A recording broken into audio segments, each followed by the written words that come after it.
You also took a TC call. Yeah, we All take right, TC calls, man. that's It's my all man. good, man. That's love. We always Nothing That's but love. love, That's TC. always love. we today's show has been a mess. First of all, it's just been an absolute disaster. We've been What happens arguing when for Fred most of it. Warner's down? Yeah, we lost our spiritual leader too. So let's start with Doug because that's what we were just talking about. You talked to Doug a few minutes ago. I thought you asked him some pretty direct questions. And as much as I love Doug Christie, and you tell me if I'm completely off base on this, Kyle Shanahan just said that he expects George Kittle to play on Sunday. So there's a little good news for San Francisco 49er fans. Kyle Shanahan said he expects George Kittle to return from his hamstring injury on Sunday versus the Falcons. I didn't get the idea that Doug has the slightest clue what they're going to do on Wednesday. Yeah, well, I mean, part of it is that you're facing a team that's extremely unique, right? So the Clippers, they've got two giants at the center position because they signed Brooke Lopez to go with Zubats. So you're going to have to play your big men there. They have a super athlete in John Collins at the 4.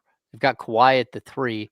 Like they've got all kinds of athleticism and 6'8" dudes, and you don't have one of them to run out there and play against him. So, like, look, I think he's still in the same mode that a lot of us are in. That it just happened. It feels fresh. It feels new, and you're talking about 6, maybe 7 weeks playing without Keegan, maybe a little bit longer, maybe a little bit less, but still, between 12 and 20 something games without your starting power forward slash your all defensive guy that you have. So, I asked him about getting the call, and he's been through a lot of injuries, not just himself, but he's on the team that Chris Webber blows out his knee, and you get that call in the offseason that, or in the playoffs that, hey, Weber's done, and not only is he done, but like it's microfracture, and he's going to be gone for all next season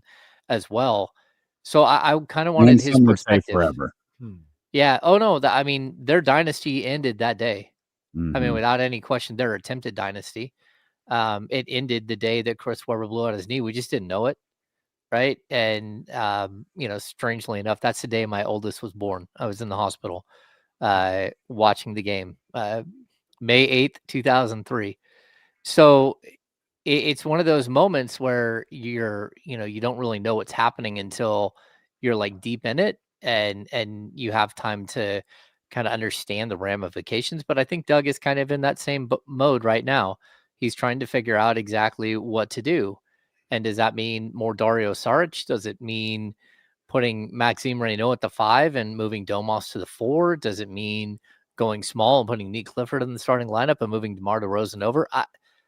Who knows? Because the one thing I will tell you is that Doug doesn't have Hito Turkoglu standing there when a guy like Peja Stojakovic goes down. He doesn't have a Bobby Jackson to fill in for a Mike Bibby when he hurt his wrist. And maybe he's got that, but he certainly doesn't have a Scott Pollard that can step on the court and be the type of player, or Brad Miller to go be the type of player in case you lose Vlade or Chris. And so he's kind of stuck that at this one position that we've pointed out for the last 3 or 4 years, they just have never been able to find a secondary person. And now it's worst case scenario. Do you look at guys like Sarge and Isaac Jones potentially as guys that might be able to help out with certain things? If they're not able to help out with everything, are there things that they can bring to the table that are Keegan Murray like, separately? I mean, the true answer to that question is absolutely not. Like, none of those guys bring what Keegan Murray brings.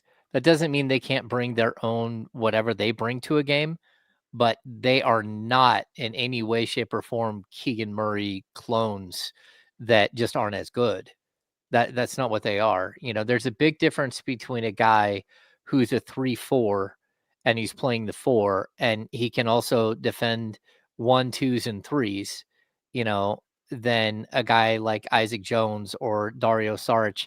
They're more like 4 or 5s, right? They can defend the 4 a little bit and they can defend the 5. I don't think Dario Saric, I don't like, honestly, Doug talked about it today. He's more of a team defender. I think maybe if you squint really hard, you can see Nemanja Bjelica with Dario Saric, like maybe. When it comes to Isaac Jones, like you're still developing him and you're hoping that he can be like a 4 or 5. The guy that he's tried to model his game after is Aaron Gordon and John Collins. So that's just a different type of player than what Keegan Murray is. And so you just lost your most versatile player. And it doesn't matter whether he's averaging 12 points a game or 15 or he's shooting 40% or he's shooting 34% from 3. He's by far your most versatile player. And when you lose that, especially in a league that's built on versatility now, then you're going to be in a lot of trouble. How doom and gloom are you for this injury and what it means for Sacramento to start this season? I got to be honest. I don't think of the first 19 games any differently. I mean, yeah, is it going to be tough? Yeah, it's going to be tough. But the first 19, 20 games of the season were going to be extremely difficult one way or another. So do I think, I think it's more that you're not able to build. You're not able to like start establishing who and what you are and the culture that you're going to do. Because there's just a big difference between, plugging any of those players in and plugging Keegan in. I think if anything, it just puts another gigantic spotlight on the fact that this roster, for whatever reason, they haven't been able to add this type of player to mask this. You don't like the 49ers losing Fred Warner. You don't ever have a second Fred Warner hiding on your bench. You don't. But you might have a guy who's versatile enough to play the position. I don't think the 49ers do. But that's going to be tested. And maybe they've got someone who can fill in admirably who just isn't to the same level. The Kings don't have the same type of player. And so that's my biggest concern. But again, this season is, to me, was always going to be a little weird until you kind of made the moves that you're hoping that they would make. And that just means that everyone's in a holding pattern. So I think maybe one of the good things is this might put the Kings in a position where they are either more aggressive or more honest about where they are as a ball club. And, that's probably a good thing. How would you go about this if you were Doug Christie and trying to work through this while Keegan Murray is down and with the guys that you have on your roster? How would you look to go about this to try to keep your head above water during this time? I'd give myself like 2, maybe 3 options. I would establish what they are very quickly, and I would stick to it and hope that I chose right. Like, to be honest with you, he's got a couple of options here. Like he can start Keon Ellis at the 2, push Zach LaVine to the 3, move DeMar DeRozan to the 4, and start those 5 players. That's one avenue. He can, again, go Reynaud and push Domas to the 4. He can start Dario Saric and see what happens. He can start Isaac Jones and see what happens.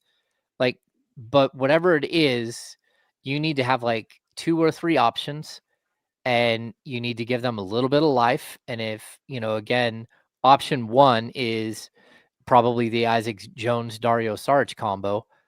If one of them is not working, you can switch to the other one and see if that helps. But be ready to abandon that and go to something different if that's the case. And so I wouldn't, again, he's going to try to play it game by game and do some matchup stuff, but that's a really long period of time to do matchups. Like we're not talking about a 4-game set or something. We're talking about probably between 15 and 20 games. That's a lot. So yeah, there's also, again, Rustog brings up in the chat, there's also the possibility of Eubanks. Like that's a possibility too, but you don't want to strip away your center depth. I just think it's a tough situation. Well, those are the 2 biggest issues the depth issues are the 4 and the 5. No, Oh yeah. that's where the headaches are going to be. And if one goes out in either of those spots, and obviously one has, you're just going to have to chase your tail for however long it is. And in this case, it's 4 to 6 weeks.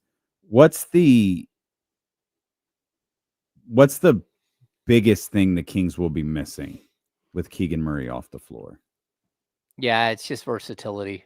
Like I mean, even still, But versatility where? On the defensive end or just on the defensive end? No, on the overall on the basketball court for sure, but on the defensive end, like, you know, they've already had problems all through preseason. You know, they've played 2 preseason games, and what stands out in the 2 preseason games is they didn't have anyone to stop Brandon Ingram, and they didn't have anyone to stop Jeremy Grant. Like those guys, and what happens is the Kings run a switching defense, so those guys, the opposition just switches until they get a smaller player on one of those guys, and they shoot over the top.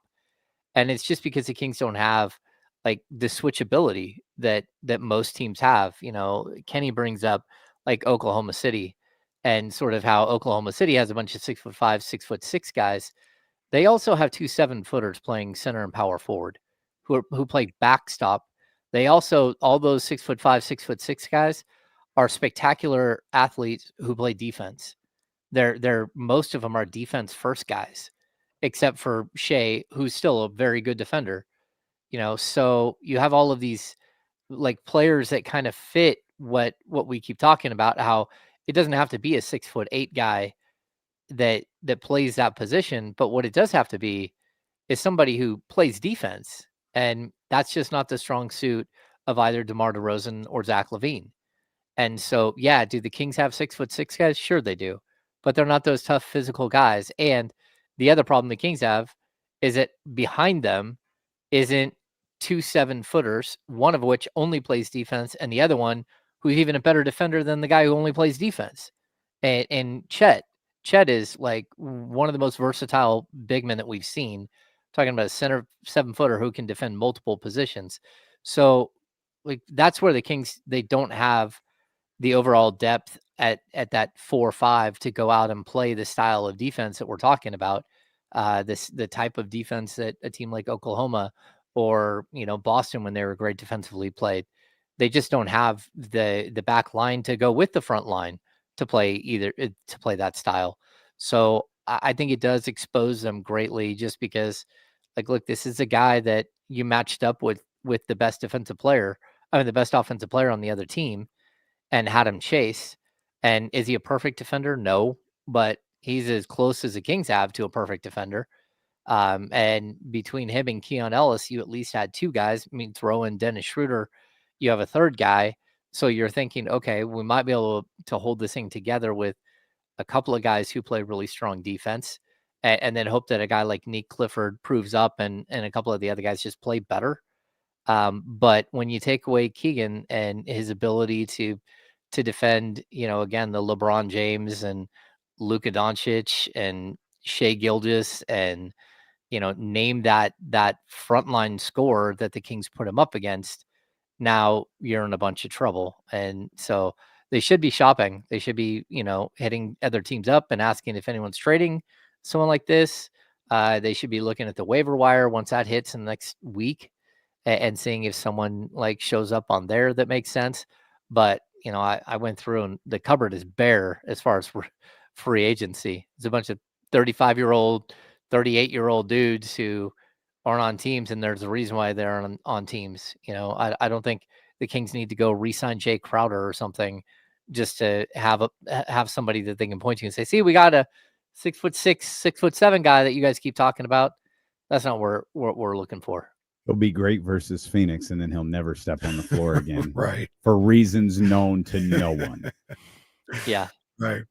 Yeah, I mean, there's no way around the fact that losing Keegan Murray is just not a good thing at all. What Doug Christie has to do is he's got to find a way to kind of put this together with bubble gum and tape for a couple weeks, and hope that, you know, Keegan Murray is able to come back and be ready to go and to contribute. And really what he's got to preach, which I think he should have been preaching or has been preaching, since training camp started, is this is going to be a team that is going to be a very good defensive team.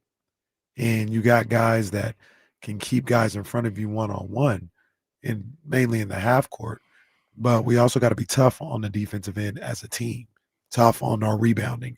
One shot now, it has to be paramount to what they do out there. And this just heightens it because without Keegan Murray, you're one man down, your top defender down, and everybody's got to step up immediately with really no room for error without a guy like Keegan Murray. Mm. Well, and I think the one other thing you missed there is you brought up rebounding. Keegan's your second best rebounder on this team, and I don't think it's close. Like, he's the guy in the rotation that can go get you 7, 8 boards in a game on, almost a nightly basis. And it just hurts when you don't have those guys. So you're hoping that's where I do think that, someone brings up Neat Clifford here. I do think that Neat Clifford is going to be one of the major options because that dude rebounds. I think Isaac Jones can be can do what Keegan does on the rebounding end. I hope so. You miss a lot in other areas, but I think he's a more physical rebounder in some instances than I see consistently from Keegan. I agree, but there's also too many games where he ends a night with 2 rebounds. And you're like, look, man, you've got to go out there and establish yourself and get 4 rebounds in your first stint on the court and show that you're there to rebound and then work from there. And I'm a big Isaac Jones guy. Personality wise, he's a super, super good kid. And his story's amazing and he's a hard worker. And I love that he's like, shooting the 3-point shot without any question. But again, to ask somebody who was an undrafted free agent last summer and, played played 40 something games for the Kings, but not consistently played, a lot in the G League, to ask him to step in and replace, a former number 4 overall pick who started almost every game his first 3 years in the league. It's just like experience wise, there's a huge gap between those two. And again, I like Isaac and I hope it works out. I just know that like he's not the rangy defender. So you're hoping he can get some of the rebounds and you're hoping that maybe Sarge can do that as well. But this team needs to team rebound really bad and they need to figure that out very quick. Doug also said something, and I believe he said it to you at the start of the media scrum today, and it was that old classic coach's line about it doesn't matter who starts, it matters who's finished, matters who finishes, and that that made me ask KC, like, are we looking at a KZ Okpala situation ahead of us, where he finds someone to start the game, whether it's Dario or, maybe the Drew Eubanks at 5, like something along those lines, Domas at 4, and you're just kind of manipulating the lineup a little bit, crossing your fingers, just trying to get through that first 3.5 minutes of the game, and then you put in a rotation, or you make a substitution that really runs you through the next 4 minutes, and then the next stretch of basketball, and then you do the same thing to start the second half. Again, it's the Mike Brown, KZ Okpala playbook. Did you get that impression? And again, like, it seems like all things are on the table, but when he mentioned starts and finishes, that was the first thing that popped in my head. Yeah, no, I'm with you. I wasn't going to just, throw him a curveball and say, okay, well, it doesn't matter who finishes if you're down 20 going to the 4th. I don't think he would have responded well to that, to be honest. Yeah, because I mean, that's one of the possibilities here, that you're just getting stomped because you don't have the necessary required pieces. Yeah, I mean, like, look, I understand what your question is, and I do think that there is the possibility of like the one inning starter here. But who would that be? And like again, if I know this sounds totally lame, but man, if this team had Kessler Edwards, I could buy that. Because then you're putting a guy out there who's 6'9" with a crazy 7'3" wingspan, who can sometimes hit a 3, who plays hard, who rebounds, who plays defense, who's not very skilled, But you might be able to get away with 3 to 5 minutes to start games and 3 to 5 minutes to start the second half. And then if he's playing well, you play him more. If he's not playing well, you don't bring him back out. They don't have that guy. You know what I mean? They don't have KZ Okpala. They don't have, Mo Harkless. Like that type of player, if you had that, at least you would understand like where they can go and buy the first couple of minutes of a quarter or something to try to, again, play to that idea that it's not really all that important who starts, is about who finishes.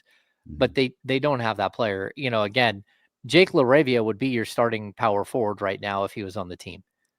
But somebody swooped in and stole him from you, and you didn't go out and find a different Jake LaRavia.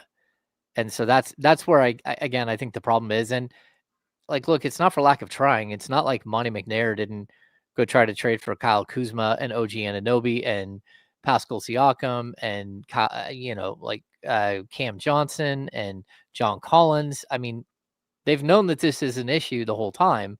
And at the same point, like Keegan's been playing out of position for 2 years because of it.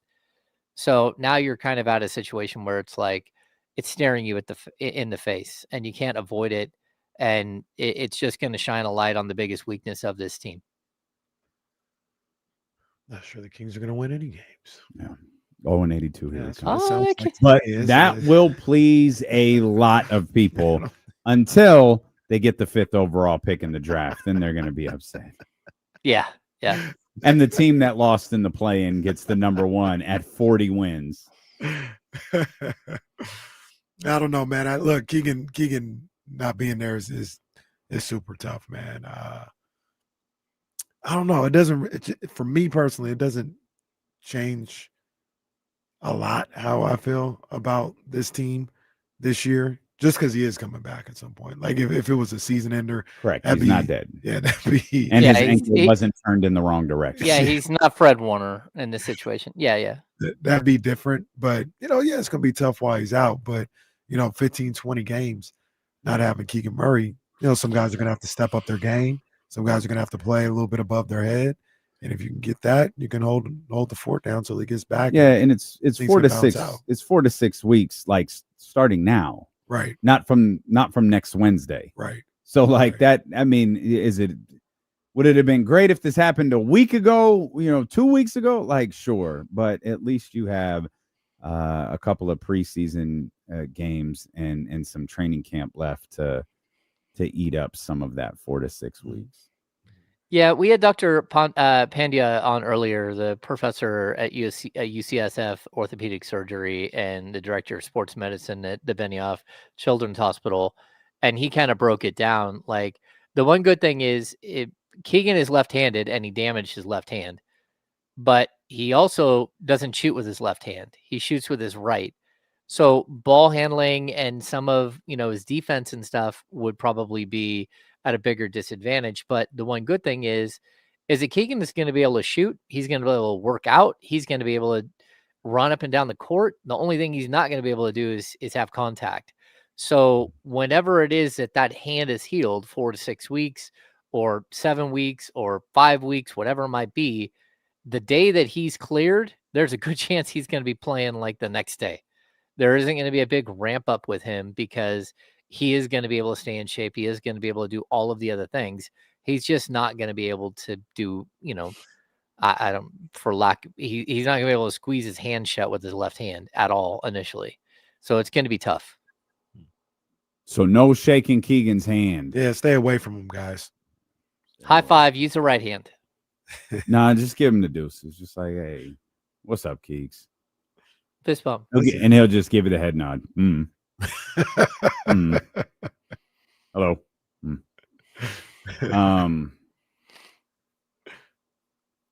It's funny, like I was gonna say, like, what a downer of a day, but it's not, because like it's a downer for 49er fans. Yeah.